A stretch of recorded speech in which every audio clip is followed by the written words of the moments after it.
नमस्कार दोस्तों एक ऐसी खबर निकल कर आ रही है जिसे सुनकर दोस्तों बहुत बड़ा हैरानी आपको होने वाला है। बता दें दोस्तों, छत्तीसगढ़ के बीजापुर से एक ऐसी खबर आ रही है जहां पे दोस्तों एक युवा पत्रकार होता है दोस्तों, जिनका एक यूट्यूब चैनल भी है दोस्तों, बस्तर जंक्शन का। दोस्तों बस्तर जंक्शन का अगर आप सर्च करेंगे तो उनका यूट्यूब चैनल आएगा। 2015 में दशरथ मांझी जी के जीवनी पर आधारित एक फिल्म आई थी। फिल्म का नाम था Manjhi the mountain man. Nawazuddin Siddiqui द्वारा अभिनीत इस फिल्म में एक डायलॉग है। डायलॉग क्या है?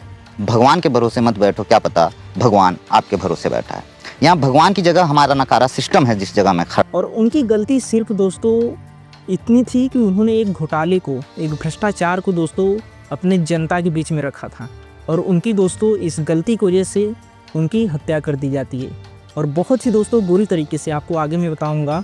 और आज दोस्तों सच्चाई दिखाने वालों की स्थिति अपने देश में कैसी है, इस पर भी हम बात करेंगे, क्योंकि इस पर दोस्तों बात करना ज़रूरी है। आज 140 करोड़ जनसंख्या अपने देश की तो हो चुकी है, लेकिन एक्चुअल में 140 करोड़ लोग क्या सच्चाई के लिए लड़ रहे हैं कि नहीं, सच्चाई के लिए आवाज़ उठा रहे हैं कि नहीं। जो सच्चाई के लिए बोल रहा है दोस्तों, वो उनके साथ हैं कि नहीं लोग इतने। अगर ऐसा होता तो दोस्तों आज जिनकी हत्या की गई है, जिस पत्रकार की दोस्तों, उनका नाम है दोस्तों, बता दें, मुकेश चंद्राकर, वो हमारे बीच में होते। अगर उनके साथ जनता होती, उनके साथ पूरा दोस्तों सिस्टम होता तो। लेकिन आज अपने देश में दोस्तों भ्रष्टाचार इतना चरम सीमा पे है कि आज सच्चे लोगों की दोस्तों जान चली जा रही है। और ऐसे ही दोस्तों मामले एक नहीं हैं, बहुत सारे हैं। बहुत लोगों की मृत्यु हो चुकी है बस सच्चाई दिखाने के नाम पे दोस्तों। और वो दोस्तों देश के लिए, अपने देश को बचाने के लिए सच्चाई को इसलिए दिखाते हैं। लेकिन आज 140 करोड़ जनसंख्या रहते हुए अपने देश में, अपने देश के लोग, कुछ ही लोग आवाज़ इनके लिए उठा पाते हैं। अगर ये जनता चाह जाए दोस्तों तो भ्रष्टाचार अपने देश से बहुत कम समय में ख़त्म हो सकता है, क्योंकि हम ही लोग भाग रहे हैं दोस्तों अपने देश के। और अपने ही लोग, इसी में से 100 में से एक लोग गलत होते हैं और उनको सज़ा भुगतना पड़ता है किसी सच्चे व्यक्ति को दोस्तों। उनके वजह से गलत कोई और करता है और जो सच्चाई दिखा रहा है एक्चुअल में उसे उसकी सज़ा मिलती है। आप कल्पना कर सकते हैं दोस्तों, उन्होंने सिर्फ इतना सच्चाई बता दिया था कि यह सड़क बना है, जो दोस्तों बता दें छत्तीसगढ़ के बीजापुर में 52 किलोमीटर का लगभग बन रहा था। और सरकार ने उसका बजट पहले 58 करोड़ लगभग तय किया था, लेकिन बाद में जाते जाते उसका जो दोस्तों कॉस्ट है ना, उसका जो कीमत है बढ़ जाता है और लगभग 120 करोड़ तक पहुंच जाता है। और सरकार ने आवंटित भी कर दिया था, और लगभग यह सड़क बता दें दोस्तों 40 किलोमीटर तक बन भी चुका था। लेकिन जब ये मुकेश चंद्राकर जी क्या करते हैं, रिपोर्टिंग वहाँ पे करते हैं, तो वहाँ के सड़क की स्थिति को बताते हैं। कितना दोस्तों जर्जर सड़क बन रहा है, जो सड़क है कितना घटिया क्वालिटी की जो चीज़ें हैं वो उपयोग सड़क बनाने में की जा रही हैं, उसका उजागर किया था दोस्तों। और जैसे ही यह बात ठेकेदार को पता चलती है जो सड़क का निर्माण करते हैं, उन्होंने दोस्तों क्या किया, कौन किया ये तो हम नहीं बता सकते, हालांकि उन्हें गिरफ्तार कर लिया गया है।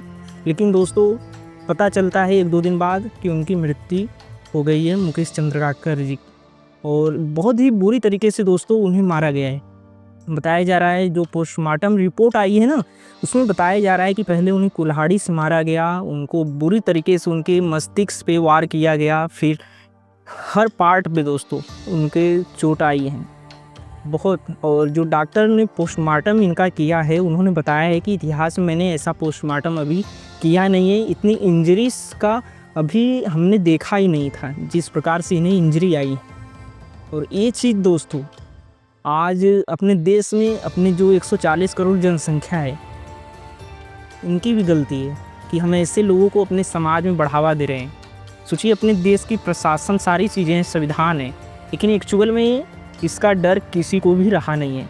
कोई भी किसी के ऊपर हाथ उठा रहा है, मतलब शासन का थोड़ा सा भी दोस्तों डर रहता, भय रहता, तो इस कदम को उठाने में दोस्तों एक बार झिझकते ज़रूर। उन्हें एक बार ज़रूर इस चीज़ का अंदाज़ा होता कि मैं क्या करने जा रहा हूँ। और इतना ही नहीं होता है दोस्तों, मुकेश चंद्राकर जी को मारने के बाद क्या करते हैं वो लोग, सेप्टिक टैंक में उन्हें बंद कर देते हैं, पैक कर देते हैं उनके शव को दोस्तों, कि किसी को पता भी नहीं चले। फिर लेकिन दोस्तों सच्चाई कुछ देर के लिए दबाई जा सकती है लेकिन मिटाई नहीं जा सकती, और वही पता चलता है जब पुलिस ने उनके शव को बाहर निकाला तो बहुत ही बुरी स्थिति में उनके शव को देखा जाता है। मैं फ़ोटो आपको दिखा दे रहा हूँ ब्लर कर, बट यूट्यूब की कम्युनिटी है कि ऐसे तस्वीरों को नहीं दिखाना है, बट मैं आपको ब्लर कर दिखाऊँगा दोस्तों। और इसे आप और किसी प्लेटफॉर्म पर भी देख सकते हैं कि जो सच्चाई अपने देश में लोग दिखा रहे हैं ना दोस्तों, एक्चुअल में देखा जाए उनकी स्थिति अपने देश में बहुत ही ख़राब है, और ये चीज़ हमें मानना ही पड़ेगा। हम उन्हें फॉलो भी बहुत कम करते हैं। अगर 140 करोड़ लोग सच्चाई की राह पे चले ना दोस्तों, तो अपने देश की जो मीडिया है आज दोस्तों बहुत ही नीचे है। अगर आप रिपोर्ट देख लेंगे वर्ल्ड फ्रीडम इंडेक्स की, तो हम 150वें के ऊपर के नंबर पे आते हैं। इतने निचले स्तर के मीडिया अपने देश की है दोस्तों। आप कल्पना कर सकते हैं क्यों हम इतना नीचे हैं मीडिया के नाम पे। हम 4th स्तंभ तो हैं, भारत का 4था स्तंभ मीडिया ही माना जाता है, जो लोगों की आवाज़ को बुलंद करता है, उठाता है समस्याओं को, सरकार से सवाल भी पूछता है। लेकिन अगर आज ऐसी वारदात अपने देश में होंगी दोस्तों, तो कैसे लोग अपने आप को सुरक्षित मानेंगे जब एक पत्रकार ही सुरक्षित नहीं है। 4था स्तंभ दोस्तों माना जाता है।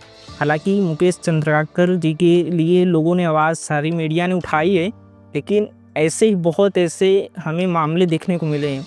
अगर शायद पहले ये सब चीज़ें होती तो आज मुकेश चंद्राकर जी हमारे साथ होते दोस्तों। थोड़ा से बोलने में चंद्राकर प्रॉब्लम हो रहा है दोस्तों, बट हाँ मेरा कहने का मतलब वही है, आप समझ जाइएगा। तो इनके लिए दोस्तों हमें ज़रूरत है कि अपने देश में ऐसा सिस्टम लाया जाए कि ऐसी जो घटनाएं ये न आए, जो सच्चाई को उजागर कर रहे हैं, घोटाले को, भ्रष्टाचार को। और अपने देश में ऐसे मामले बहुत दोस्तों आते होंगे, ऐसा नहीं है कि एक ही है, लेकिन इसे दबा दिया जाता होगा। ये तो पहला, दूसरा, तीसरा होगा, बहुत होंगे मामले, लेकिन हज़ारों की संख्या में होंगे जिन्हें पैसे देकर, घूस देकर क्या किया जाता है, दबा दिया जाता है उनकी आवाज़ को। वो सच्चाई को दिखाई नहीं पाता है पत्रकार, वो अपने आवाज़ को फ्रीडम रूप से, स्वतंत्रता रूप से बता ही नहीं पाता है मीडिया चैनल्स पे। और बहुत ऐसे आपको यूट्यूबर मिल भी जाएंगे, पत्रकार, जो आज खुद का अपना यूट्यूब चैनल बनाकर सच्चाई को बता रहे हैं, मीडिया चैनल को छोड़कर दोस्तों। आप उनको जानते भी होंगे। तो इसलिए मैं ये वीडियो बना रहा हूँ, और हालांकि मैं वीडियो जल्दी अभी अपलोड नहीं कर रहा हूँ दोस्तों, लेकिन हाँ कुछ ऐसी घटनाएं आ जाती हैं कि मजबूरन मुझे शूट करना पड़ता है, और ऐसे लोगों के लिए बात उठानी पड़ती है, सरकार तक पहुंचानी पड़ती है। अगर सरकार इस पर कोई कड़ा एक्शन नहीं लेगी तो ऐसे ही हमारे पत्रकार बंधुओं की मृत्यु होती रहेगी, जो सच्चाई को उजागर करते हैं, सरकार से सवाल पूछते हैं। सरकार किसी की हो दोस्तों, कोई भी व्यक्ति हो, अगर गलत है तो गलत है, चाहे कोई भी पार्टी हो, चाहे कोई भी दोस्तों संगठन हो। अगर कुछ हो रहा है अपने देश में, अपने राज्य में गलत, तो उसके लिए कोई आवाज़ उठा रहा है तो उसकी हत्या होना बहुत ही दुखद है, क्योंकि वो तो सच्चाई को दिखा रहा है। उसके साथ तो लोगों को और होना चाहिए, और उन्हें हम मृत्यु की सज़ा दे रहे हैं। मान लीजिए ठेकेदार से भी गलती हुई तो उन्हें गलती को एक्सेप्ट करना चाहिए। इतना भी हम एजुकेशन सिस्टम नहीं पहुंचा पा रहे हैं कि लोग गलती कर रहे हैं तो उसे मान भी नहीं रहे हैं। मानने वाले भी लोग होने चाहिए। मान लीजिए गलतियां हो जाती हैं, मैं मान रहा हूँ, बट गलत को सही बनाने के लिए हम सच्चाई को ही मिटा दें, सच्चाई को ही मार दें, ये तो गलत है दोस्तों। ये सिस्टम हमें बदलना पड़ेगा अपने देश में। डॉक्टर भीमराव अंबेडकर ने कहा था हमें संगठित रहना पड़ेगा, संघर्ष भी करना पड़ेगा और शिक्षित भी रहना पड़ेगा, तब जाकर हम अपने देश को ऊंचाई पर ले जा सकते हैं। उन्होंने सिर्फ दलित समाज के लिए नहीं बोला था ये वर्ड, पूरे देश के लिए बोला था कि हमें अगर आगे बढ़ना है तो इन सारी चीज़ों से आगे जाना पड़ेगा।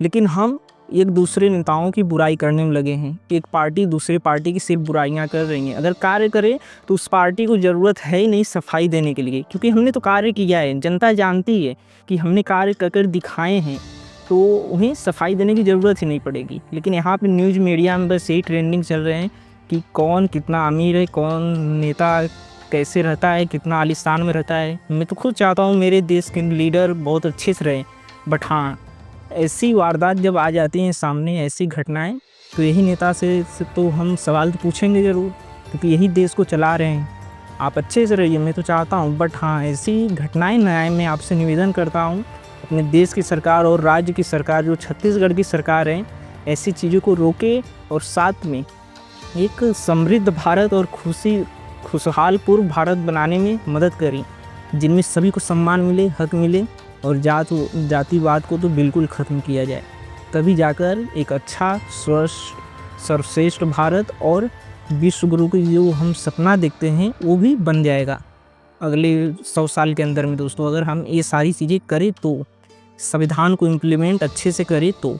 मिलते हैं दोस्तों अगले वीडियो में। वीडियो कैसा लगा कमेंट बॉक्स में ज़रूर बताइएगा, और जो मुकेश चंद्रकाकर जी हैं इनके लिए आप भी आवाज़ ज़रूर उठाइए कि इन्हें न्याय मिले और ऐसी चीज़ें अब दोबारा अपने देश में कहीं पर भी न देखने को मिले। धन्यवाद, थैंक यू।